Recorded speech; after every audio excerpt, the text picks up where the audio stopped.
Okay, and we'll see what kind of evidence the Quran has for this as well. So Imran has passed away. The mother, Hannah, she's devoted, she's dedicated her child to the service of the temple. Now, to her astonishment, when the child is born, she sees it's a girl. And immediately she's upset, she's saddened, because she feels like, I made this oath that I was going to dedicate my son to the service of the temple, and it's a girl. And so she turns to Allah and prays and says, I've given birth to a girl. In any case, right, despite the fact that it's a girl, she doesn't lose hope. She knows that her husband Imran was telling the truth, that he received revelation that a son would be born. When she sees that this is a girl, she realizes immediately that God's promises are always true. He never fails on His promises. When He's promised that there's a son to be born who's going to have these special characteristics, she guesses that it's going to be from the progeny of this girl. In fact, she knows that that's the case. And so she immediately devotes this girl. She says, despite the fact that she's a girl, I'm still going to dedicate her to the service of the temple, kind of breaking all traditions, because only boys would go to the temple, and girls would not be allowed to go to the temple. Right? But she says, in any case, I'm going to devote her to the service, and I commend her and her progeny. Right? She mentions the progeny as well, because she knows there must be progeny, because God's promise has to come true. I commend her and her progeny to God's protection. And she wants Allah to protect her. Immediately Allah accepts her prayers, and He accepts the child into His service, despite the fact that she's a girl. And He also makes sure that she is taken care of in the best possible way. And He makes sure that she's put into the care of the best possible person, the Prophet Zakaria, who was also the uncle of this child. Okay, the uncle, because Hannah, the mother of Mary, she had a sister who's known in Christian sources as Elizabeth. I don't remember her name in Arabic sources. So Hannah and Elizabeth were sisters. Right? Hannah married Imran, and Elizabeth married Zakaria. Right? Zachariah, and Elizabeth, they have a son named Yahya. Right? So you can kind of see the connection of the family tree. So Isa alayhi salam and Yahya, John the Baptist, are first cousins. Right? Their mothers were sisters. Right? So that's the story of how she's born. Once she's born, according to God's promise, He protects her. He puts her into the care of her uncle Zakaria. He's mahram to her, so he takes care of her while she's in the temple. As she grows up, Zakaria takes care of her. One thing he notices is every time he goes to Maryam, she has apparently a separate room, kind of off to the side in the temple, because she's a girl and everyone else is male.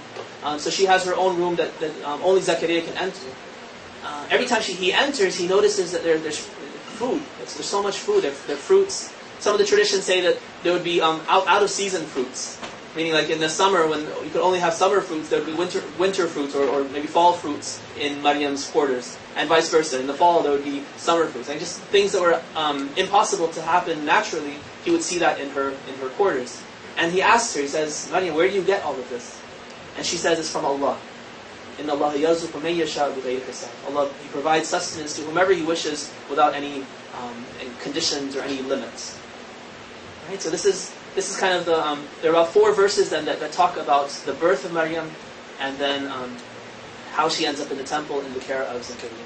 Let me share the verses with you, and then I'll give you some copy of it. Okay, so the first verse is this.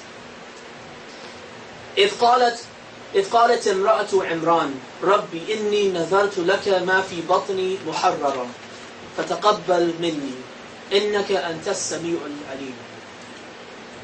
Remember when the wife of Imran said, "My Lord, I dedicate to you what is in my womb as one free to serve you. So accept him from me. You are the all-hearing, the all-knowing." Okay. Let's go through these verses and I'll share some things with you. The next one is this. They're both from, first 3 verses are from Surah Ali Imran, from 35 to 37. So verse number 36 goes like this. فَلَمَّا وَضَعَتْهَا قَالَتْ رَبِّ إِنِّي وَضَعْتُهَا أُنْثَى والله أعلم بما وضعت وليس الذكر كالأنثى وإني سميتها مريم وإني أعيذها بك وذريتها من الشيطان الرجيم. Then when she bore what was in her womb and realized it was a girl, she said, "My Lord, I have borne a female child." Of course, God knew better what she had borne, and the male she had hoped for was not like this female we gave her.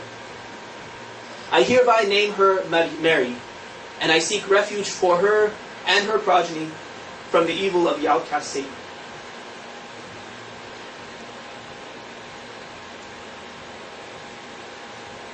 Verse number 37 says, فَتَقَبَّلَهَا رَبُّهَا بِقَبُولٍ حَسَنٍ وَأَنْبَتَهَا نَبَاتًا حَسَنًا وَكَفَّلَهَا زَكَرِيَّا كُلَّمَا دَخَلَ عَلَيْهَا زَكَرِيَّا الْمِحْرَابَ وَجَدَ عِنْدَهَا رِزْقًا قَالَ يَا مَرْيَمُ أَنَّى لَكِ هَذَا قالت هو من عند الله إن الله يرزق من يشاء بغير حساب. Thereupon her Lord accepted the girl graciously and reared her excellently and charged Zechariah with her care. Whenever Zechariah visited her in the sanctuary, he would find provisions near her. He asked, "Mary, from where do you get this?" She replied, "It is from God. God provides for whomever He wishes without any reckoning." Okay, let's look at these three verses, and then we'll see the fourth verse in a little while.